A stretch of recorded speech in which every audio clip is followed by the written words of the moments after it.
ಸ್ನೇಹಿತರೆ ನಮಸ್ಕಾರ.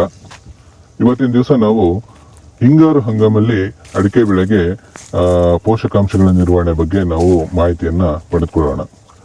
ಮುಂಗಾರು ಹಂಗಾಮು ಈಗ ಆಲ್ರೆಡಿ ಮುಕ್ತಾಯವಾಗಿದ್ದು, ವಾಡಿಕೆಗಿಂತ ಹೆಚ್ಚಿನ ಮಳೆ ನಮ್ಮ ದಾವಣಗೆರೆ ಜಿಲ್ಲೆಯ ಸುತ್ತಮುತ್ತ ಬಂದಿದೆ.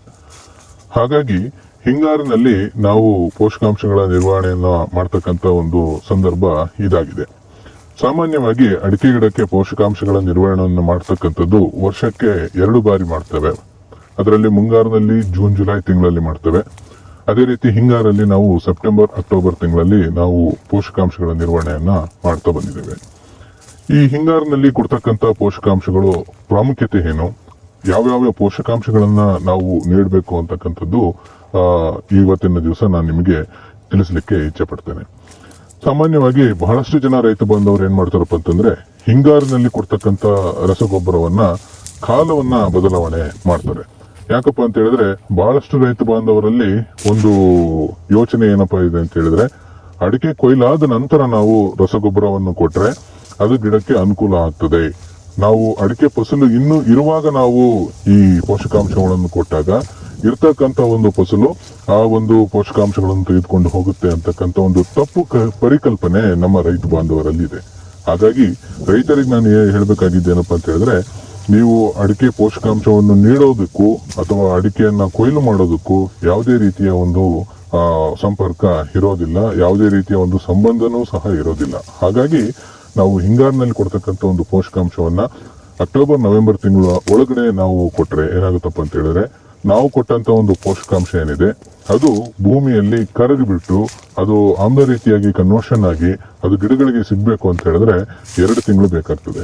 ಸೊ ಅಲ್ಲಿಗೆ ನಾವು ಕೊಡ್ತಕ್ಕಂಥ ಪೋಷಕಾಂಶವನ್ನ ಅಕ್ಟೋಬರ್ ತಿಂಗಳಲ್ಲಿ ಕೊಟ್ರೆ ನಾವು ಜನವರಿಯಲ್ಲಿ ಬರ್ತಕ್ಕಂಥ ಹಿಂಗಾರುಗಳಿಗೆ, ಹೊಸ ಹಿಂಗಾರುಗಳಿಗೆ ಆ ಪೋಷಕಾಂಶ ದೊರಕಿಬಿಟ್ಟು ನಮಗೆ ಆ ಒಂದು ಹಿಂಗಾರುಗಳು ಚೆನ್ನಾಗಿ ಕಾಯಿ ಕಟ್ಟಲಿಕ್ಕೆ ಅದು ಅನುಕೂಲ ಆಗುತ್ತೆ. ಈ ಸಂದರ್ಭದಲ್ಲಿ ಯಾವ ಪೋಷಕಾಂಶಗಳನ್ನ ನಾವು ನೀಡಬಹುದು? ಸಾಮಾನ್ಯವಾಗಿ ರೈತ ಬಾಂಧವರಿಗೆ ಏನಪ್ಪಾ ಅಂತ ಹೇಳಿದ್ರೆ, ಸಾವಯವ ಗೊಬ್ಬರವನ್ನ ತಾವು ಮುಂಗಾರಿನಲ್ಲಿ ಕೊಟ್ಟಿದ್ರೆ ಹಿಂಗಾರಿನಲ್ಲಿ ತಾವು ಏನ್ ಮಾಡ್ಬೋದಪ್ಪ ಅಂತ ಹೇಳಿದ್ರೆ, ರಾಸಾಯನಿಕ ಗೊಬ್ಬರಗಳನ್ನ ನೀವು ನೀಡಲಿಕ್ಕೆ ಉತ್ತೇಜನವನ್ನ ಕೊಡಬಹುದು. ಸೊ ಈ ಬಾರಿ ನಾವು ಏನಪ್ಪಾ ಅಂತ ಹೇಳಿದ್ರೆ, ಇನ್ ಜನರಲ್ ಆಗಿ ಹೇಳ್ಬೇಕು ಅಂತ ಹೇಳಿದ್ರೆ 100 ಗ್ರಾಂ ಸಾರಜನಕ, 40 ಗ್ರಾಂ ರಂಜಕ ಮತ್ತೆ 140 ಗ್ರಾಂ ಪೊಟ್ಯಾಶ್, ಇದು ಸಾಮಾನ್ಯವಾಗಿ ಈ ಒಂದು ಅಡಿಕೆ ಗಿಡಕ್ಕೆ ಇರತಕ್ಕಂಥ ಶಿಫಾರಸಿನ ಒಂದು ಪೋಷಕಾಂಶಗಳ ಮಟ್ಟ. ಈ ಶಿಫಾರಸಿನ ಪೋಷಕಾಂಶಗಳ ಮಟ್ಟವನ್ನ ನಾವು ರಾಸಾಯನಿಕಗಳ ಮೂಲಕ ಕೊಡಬೇಕು ಅಂತ ಹೇಳಿದ್ರೆ ನಾವು 2 ಕಾಂಬಿನೇಷನ್ ನಲ್ಲಿ ಹೇಳ್ತೇವೆ. ಒಂದು, ಈ ವರ್ಷ ಮಳೆ ಚೆನ್ನಾಗಿ ಆಗಿರೋದ್ರಿಂದ ನಾವು 15-15-15 150 ಗ್ರಾಮು, ಪೊಟ್ಯಾಶ್ MOP 100 ಗ್ರಾಮು, ಹಾಗೆ ಲಘು ಪೋಷಕಾಂಶಗಳ ಮಿಶ್ರಣ, ಅದನ್ನ ನಾವೇನ್ ಕರಿತೇವಪ್ಪ ಅಂತ ಹೇಳಿದ್ರೆ ಅರೆಕಾನೆಟ್ ಮೈಕ್ರೋನ್ಯೂಟ್ರಿಯೆಂಟ್ ಮಿಕ್ಸ್ ಅಥವಾ ಆಲ್ ಮೈಕ್ರೋನ್ಯೂಟ್ರಿಯೆಂಟ್ ಮಿಕ್ಸ್ ಅಂತ ಕರಿತೇವೆ. ಸೊ ಈ ಲಘು ಪೋಷಕಾಂಶಗಳ ಒಂದು ಮಿಶ್ರಣ ಏನಿದೆ ಇದನ್ನ 100 ಗ್ರಾಮ್ 100 ಗ್ರಾಮ್ ಪ್ರತಿ ಗಿಡಕ್ಕೆ. ಸೊ ಈ ಒಂದು ಮಟ್ಟದಲ್ಲಿ ನಾವು 15-15-15 150 ಗ್ರಾಮು, ಪೊಟ್ಯಾಶ್ 100 ಗ್ರಾಮು ಮತ್ತೆ ಆಲ್ ಮೈಕ್ರೋನ್ಯೂಟ್ರಿಯೆಂಟ್ ಮಿಕ್ಸ್ 100 ಗ್ರಾಮು ಒಂದು ಗಿಡಕ್ಕೆ, ಈ ಕಾಂಬಿನೇಷನ್ ನಲ್ಲಾದ್ರೂ ರೈತರು ಹಾಕ್ಬೋದು. ಅಥವಾ 10-26-26 150 ಗ್ರಾಮು, ಪೊಟ್ಯಾಶ್ 150 ಗ್ರಾಮು, ಅದೇ ರೀತಿ all micronutrient mix 100 gram. So ಈ ಕಾಂಬಿನೇಷನ್ ನಲ್ಲಾದ್ರೂ ಪ್ರತಿ ಗಿಡಕ್ಕೆ ನಾವು ಈ ಪೋಷಕಾಂಶವನ್ನ 10 ವರ್ಷದ ಮೇಲ್ಪಟ್ಟ ಏನು ತೋಟಗಳೇನಿದಾವೆ ಆ ತೋಟಗಳಿಗೆ ಈ ಶಿಫಾರಸನ್ನ ನಾವು ಮಾಡಬಹುದಾಗಿದೆ. ಹಾಗೆ ಗೊಬ್ಬರವನ್ನು ಕೊಡ್ತಕ್ಕಂಥ ವಿಧಾನನೂ ಸಹ ಬಹಳ ಇಂಪಾರ್ಟೆಂಟ್ ಆಗುತ್ತೆ. ಬಹಳಷ್ಟು ಜನ ರೈತ ಬಾಂಧವರು ಮರದ ಬುಡದಲ್ಲಿ ಗೊಬ್ಬರವನ್ನ ಕೊಡ್ತಕ್ಕಂಥದ್ದನ್ನ ನಾವು ನೋಡಿದ್ದೇವೆ. ಸೊ ಹಾಗೆ ಮಾಡಬಾರ್ದು.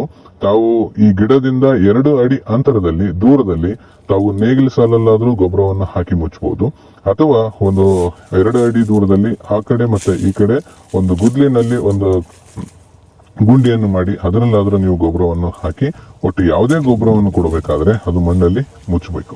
ಮುಚ್ಚಿದ ನಂತರ ನಾವೇನ್ ಮಾಡ್ಬೇಕು ಅಂತಂದ್ರೆ, ನಮಗೆ ತೇವಾಂಶ ಇಲ್ಲ ಅಂತಂದ್ರೆ ಸ್ವಲ್ಪ ಮಟ್ಟದ ಒಂದು ತೇವಾಂಶವನ್ನ ನಾವು ಕೊಡಬಹುದಾಗಿದೆ. ಇದು ನಾವು ಈ ಒಂದು ಹಿಂಗಾರಿನಲ್ಲಿ ನಾವು ಶಿಫಾರಸು ಮಾಡತಕ್ಕಂತ ಒಂದು ಪೋಷಕಾಂಶಗಳ ಮಟ್ಟ. ಸಾಮಾನ್ಯವಾಗಿ ಜೂನ್ ತಿಂಗಳಲ್ಲಿ ನಾವೇನಾದ್ರೂ ಈ ಒಂದು ಸಾವಯವ ಗೊಬ್ಬರಗಳನ್ನ ಕೊಟ್ಟಿಲ್ಲ ಅಂತಂದ್ರೆ ತಾವೇನ್ ಮಾಡ್ಬೋದಪ್ಪ ಅಂತ ಹೇಳಿದ್ರೆ, ಕೊಟ್ಟಿಗೆ ಗೊಬ್ಬರ ಕೊಟ್ಟಿಗೆ ಗೊಬ್ಬರವನ್ನು ಪ್ರತಿ ಹೆಕ್ಟೇರ್ಗೆ ಒಂದು 8ರಿಂದ 10 ಟನ್ನಷ್ಟು ಕೊಟ್ಟಿಗೆ ಗೊಬ್ಬರವನ್ನು ಕೊಡಬಹುದಾಗಿದೆ. ಅಥವಾ ನಾವು ಎರೆಹುಳು ಗೊಬ್ಬರವನ್ನು ಕೊಡ್ತೀವಿ ಅಂತ ಹೇಳಿದ್ರೆ ಒಂದು ಗಿಡಕ್ಕೆ 4ರಿಂದ 5 ಕೆಜಿ ಎರೆಹುಳು ಗೊಬ್ಬರವನ್ನು ಕೊಡಬಹುದು. ಅಥವಾ ಬೇವಿನ ಒಂದು ಹಿಂಡಿ ಅಥವಾ ಬೇವಿನ ಒಂದು ಪೌಡರ್ ಅನ್ನು ಕೊಡ್ತೀವಿ ಅಂತ ಹೇಳಿದ್ರೆ 1ರಿಂದ 2 ಕೆಜಿ ಒಂದು ಗಿಡಕ್ಕೆ ನಾವು ಕೊಡಬಹುದಾಗಿದೆ. ಅಥವಾ ಕಾಂಪೋಸ್ಟ್ ಅನ್ನ ಕೊಡ್ತೀವಿ ಅಂತ ಹೇಳಿದ್ರೆ ನಾವು 3ರಿಂದ 4 ಕೆಜಿ ಅಷ್ಟು ಕಾಂಪೋಸ್ಟ್ ಅನ್ನ ಪ್ರತಿ ಗಿಡಕ್ಕೆ ನಾವು ಕೊಡಬಹುದಾಗಿದೆ.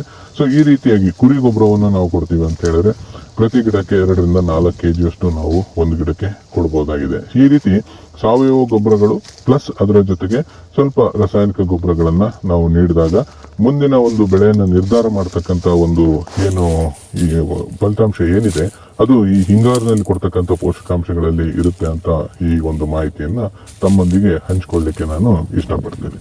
ನಮಸ್ಕಾರ.